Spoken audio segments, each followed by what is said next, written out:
Você tem gosto de donuts e de Mirabel? Gente, eu não entendi esse Mirabel, eu não sei o que que é, né? Será que é bolacha, aquelas lá que é waffle e as pessoas chamam de Mirabel?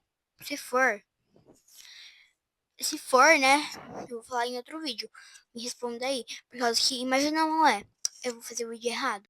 Mas sim, eu tenho gosto de donuts. Inclusive eu vou pegar esse daqui, ó. Lindo.